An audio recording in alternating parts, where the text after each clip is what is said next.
2, 1. And my foot was just like dangling. Oh, this you crazy mother. Yo! Hey lady! You don't have OCD. You forgot your spaghetti! You have obesity. Okay, thank you. I didn't know my psychiatrist was on here. I'm actually starving. That should be my middle name.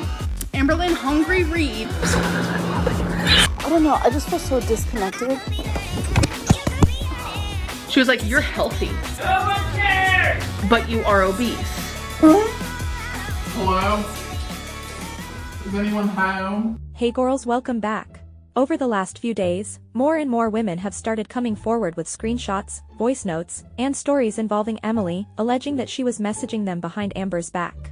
At first, this just looked like another round of Amber and Emily's toxic relationship drama. But the deeper I got into all of this, the more it started feeling connected to something much bigger. Because all of this is happening right as a new documentary called Big Girls Wanted, Escaping Paradise is about to release. It's a documentary focused on feeder communities, manipulation, and the exact type of online circles Emily has been tied to for years. But they don't tell you the price that you pay. Suddenly, old patterns are back, people are speaking up, Emily is back on Instagram following lots of plus-sized women again, she's been active around Paradise discussions online, and now even Amber herself is privately responding to allegations and trying to figure out what's true. Now before we get into the screenshots themselves, I think the timing here matters a lot. People aren't randomly bringing this stuff up, out of nowhere.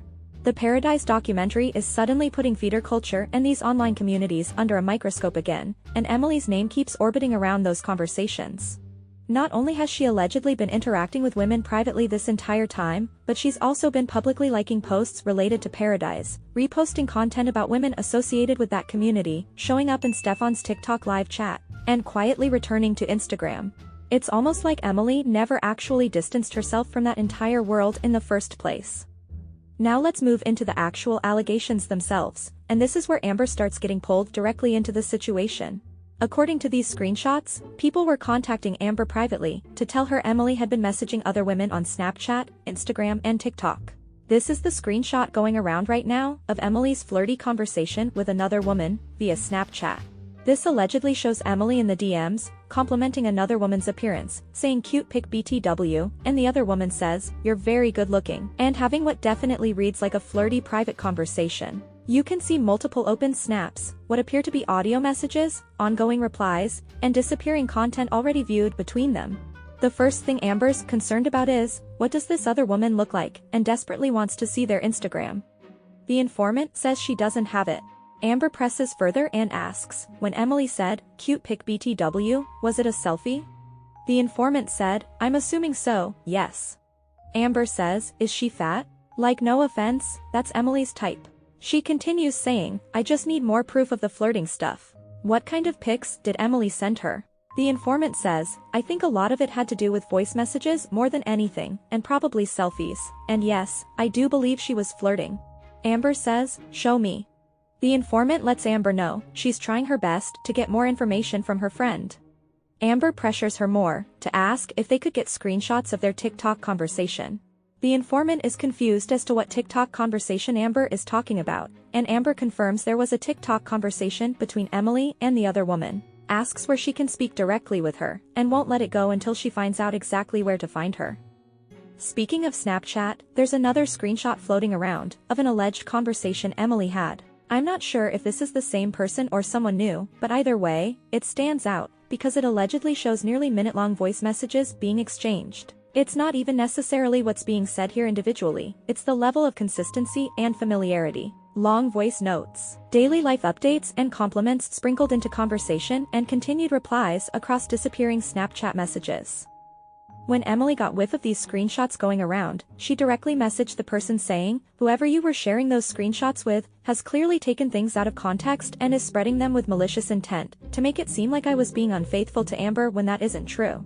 There was nothing inappropriate going on, but once those screenshots were selectively shared with her, of course she was going to react emotionally and believe the narrative. That's why I was so upset and crying, because I do love her and hated that she was made to think otherwise.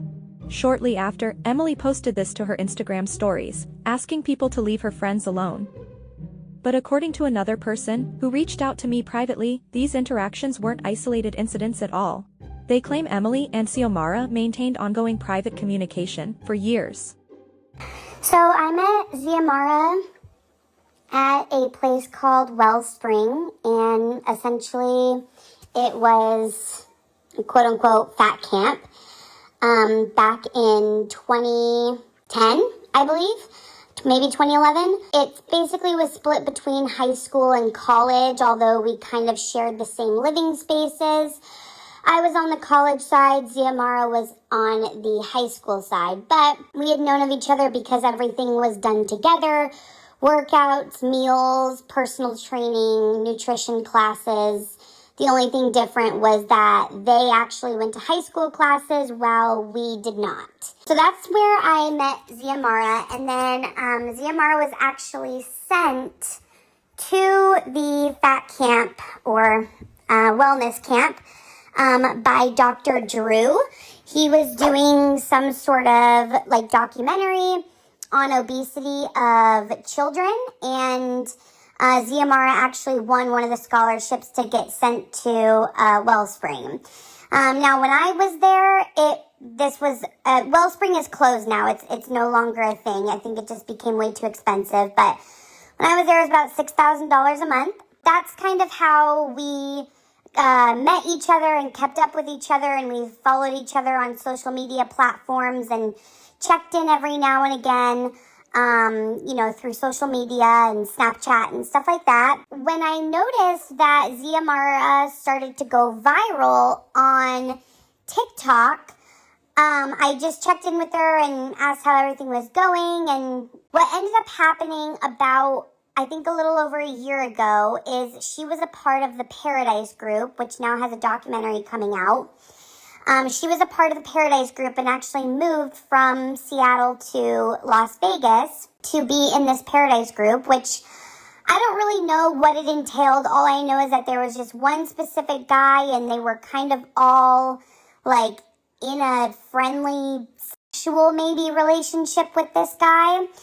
And what happened is Xiomara ended up kind of like, I would assume kind of like went into like a sleep coma of some sort. I don't know the full details. I know Xiomara has a video on her page, on her TikTok page of kind of everything that happened. But she ended up staying for a long time in the hospital, and then finally she was discharged from the hospital, but her left arm was permanently asleep is what they call it, meaning like she couldn't really use it. So she ended up being transferred to a rehab facility in Arizona, and I live in Arizona, and this specific rehab facility happens to be 10 minutes up the road from me. So I reached out to her and I was like, hey, oh my gosh, I saw that you're in this rehab facility. If you ever need anything, like, please let me know. I'm like 10 minutes up the road. So she was asking me for, like healthier spots to eat, and I was just telling her like all the healthy spots around the area and kind of who had DoorDash and who didn't. And I told her if she ever needed company, like, feel free to call me. I'd be happy to go over and hang out with her for a little bit. Once Amberlynn announced that she was dating Tommy, or Emily, I saw that Emily actually followed Xiomara. So I was interested to know if Tommy, because all of these allegations came out that she was a feeder and liked bigger women, I reached out to Xiomara and I said, hey, I noticed that you follow Emily. Do you and Emily talk? And she said, yeah, we talk like all the time. Why? And I was like, oh, just curious. I know she's dating, another YouTuber, Amberlynn. So I just wasn't sure, like, if you guys were just friends or whatever. And I've been a long time watcher of AMBERLYNNREID, so I just thought I'd ask. And she was like, yeah, we talk. I mean, I don't think, like, it's super serious with Amberlynn yet. But at this point, Amberlynn was pretty much already saying, yeah, we're exclusive. She's coming to visit me, all this stuff. So I was like, interesting, okay. So I just let it go for a little while, and then once I saw that Tommy actually commented on Ziamara's post, I messaged her again and I said, hey, just out of curiosity, is Emily still talking to you? Because last we've heard, like, she's still very much in a relationship with Amberlynn. And Ziamara was like, oh, they're kind of like on rocky terms or whatever. But yeah, we pretty much talk all the time and it's a little bit more than friendly. And at this point, I was just trying to get more information just out of curiosity because I was like, well, I'm so confused, like, what's going on? She said, yeah, basically, we're not like in a relationship or whatever, but we do talk very quote unquote friendly or sexual. So I told her that, you know, she was dating Amberlynn and if she was aware of all this, and she goes, oh yeah, but you know, Tommy said they're pretty rocky, they're on and off all the time. So Tommy just kind of comes to me with her issues with Amberlynn, and we talk and we reflect, and you know, I've sent pictures and she has sent me door dashes. Right now, I mean, I think our relationship's kind of just like platonic and not necessarily like we're in a relationship, but we definitely do talk more than just friends. So that's kind of what I've heard. And the last time I reached out was maybe a few months ago. I want to say back in March and maybe February. And unfortunately, I commented on like a thread on Instagram about Ziamara, and Ziamara ended up messaging me, and she's like, really, are you seriously going to reaction channels to tell them like what's going on between Tommy and I? And I just didn't respond. I didn't know. I didn't respond. I just didn't know what to say. So at least from the last 2 months, Emily is very much in Ziamara's DMs talking to her. And I'm pretty sure that when Amberlynn crashed out on one of her lives and said that she saw Emily look at pictures of women on oxygen machines, she was talking about Ziamara, because Ziamara has definitely been on an oxygen machine for quite a while. I actually think she just got off of it a couple months ago. She's still at the rehab facility, still actively talking to Emily. Sounds to me like Emily is cheating on Amberlynn.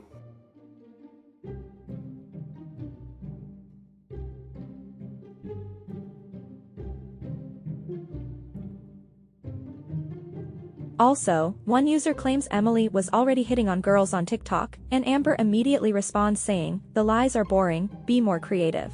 But the chat doesn't really let it go. Another person jumps in saying they saw one of the screenshots themselves. Then somebody else claims Emily is specifically hitting on the Paradise women, and instead of ignoring it, Amber literally responds with, prove it. Shortly after all of this, Emily activates her Instagram again and makes sure to follow multiple plus-size women, including Paradise girls. Now timeline-wise, this post was actually circulating before a lot of the screenshots I showed earlier, so when Amber responds telling people to prove it, this is essentially the allegation people in the Discord were already reacting to. They say, Emily got caught with a Snapchat account labeled with age, sex, location etc., still continuing to add other women and entertain them, and openly spilling personal details about her job etc. Amber only cared to ask me what the straight women looked like and their weight. They say Emily tried to backtrack and lie but was proven to be lying from the screenshots. Another person posted to their TikTok that Emily was crying in voice messages to their Snapchat inbox, and that Emily claimed this person ruined her relationship but added this person on Snap and stayed talking for a 4-day streak. Last, but certainly not least, we have people tagging Amber and letting her know Stefan, the founder of Paradise, was talking about her and Emily on Lookout Bus. We got a $20 donor that wanted to let you know, Stefano, don't let Keemstar fool you. He loves BBWs too. Last month, a 600-pound woman broke his heart publicly. So, you know, it happens to all of us, right? Keemstar is also, you know, he's made music around fat women summer. They're joking. Right? He also loves fat women. They're joking. And there's nothing wrong with it. Either way. Nothing wrong with it. And I hate this fucking debate where people say, oh yeah, you know, obesity is a choice. Sometimes it's not.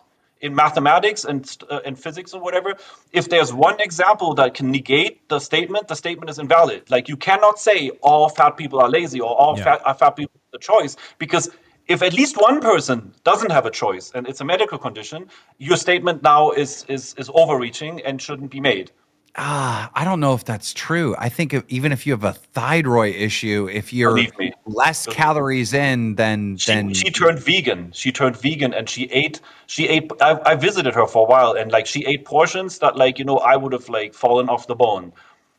And well, I believe her. Depends what you're eating though, right? If she's eating bread, yeah, and there's a certain amount of calories you have to intake to be like 600 plus pounds. Decent, respectful people will eventually come to a point where you might just have to agree to disagree, just like politics and religion. I agree with that, but I also think there's a good chance that she may have been lying to you, right? Like, very low chance, though. The reason why is because it's an addiction, right? And people lie about their addictions, whether it's alcohol, food. One of our hosts, ALR, that was up here, I mean, she was trying to convince everyone that she ate like well under 200,000 or 2,000 calories. Yeah, she would say it was 2,000 calories. Are you familiar, Stefan, with who AMBERLYNNREID is?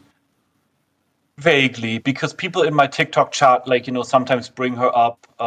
I've seen that there was like controversy, but then again, as a respectful human being, I don't judge somebody that I haven't met. And I know there's a lot of controversy and a lot of drama and a lot of negativity about her out there. I've heard the name, okay? I did see that Emily was in your chat last night, and you got pretty excited about it when she was in your chat. Do you remember Emily? Was she? Girlfriend. Was huh? AMBERLYNNREID's girlfriend. Yeah, Emily. Is Emily AMBERLYNNREID's girlfriend? Yeah. Like Emily Well, she was. They broke up recently. Emily's the one that dated the very, very heavy woman that died. What was your name, Foxy? I don't remember. You probably know Fupa. Colleen. So hold on, really quick, so I don't have a mess up here. You're talking about Emily with the vessel tattoo on her neck, right? No. This is two different Emily. This Emily is relatively skinny, and she only dates large women. She's been accused of being a death feeder. Yeah. I don't know if you're familiar. I've been accused of that. Is there any proof of it? No. Well, Emily's last partner publicly online did pass away from complications to her size. How big was she, Fupa? Do you remember how big Emily's ex was? Like 700. Yeah, and they made some content online about her eating food. It was quite the controversy online. And now she's dating AMBERLYNNREID. Well, they recently broke up this past couple days. But I guess she was in your chat, and people are saying that you were excited to see her there. Do you remember her at all? I think her name is Okay. Okay. Wait, I think that I might have mixed up some Emilys because I have a friend Emily that was actually here at the house with the tattoo, right? Yes. Yeah, it might have been a confusion. I don't want to put that blame on you, but yeah, she has some controversy. I only know one Emily. Yeah. And what I've always said, and I still completely stand by that, is like, if people come in the chat on my TikTok with the intent to start drama or to perpetuate drama or to gossip and say like negative things about other people, I don't take to it. Like I don't do it. The only time that I've ever spoken negative on TikTok about anybody is if it was me defending myself. I never go out there attack. Yeah. I always defend. I only know one Emily. Yeah. I have no idea, to say this up front right now, I have no idea why Rosie, Quirky Lover Rose, is in the trailer. She's never been here, never talked to me, other than flirted with me on Discord in 2020 that I had totally forgotten about. Like, I don't even know who Rosie is. I learned myself very quickly that there's a lot of drama about her because the official trailer posted on YouTube by the production company, ID Discovery, the entire comment section is tearing into what the fuck is Rosie doing here? She has no connection to Paradise. Rosie apparently is trying to make me look like a feeder house. And we will wrap this up with Amber's jealous feelings towards Rosie. Viewers ask why Rosie was even in this documentary. Amber responds, her victim mentality and feederism. She also comments on Shay, a Paradise girl's death, saying, people are saying her death is his fault, and that is not true. That's like blaming someone's sister for someone's death that had lung cancer due to smoking, just because they smoked cigs near each other. Girl, whatever. Emily still continues to like other women's pictures and posts.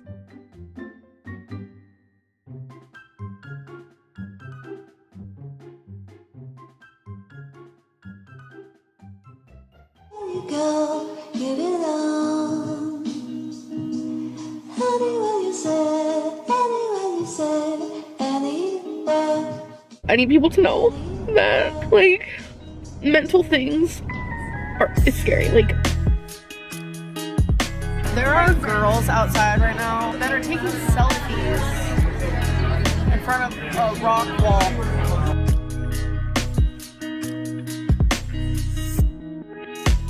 This is my life, and I do what I want.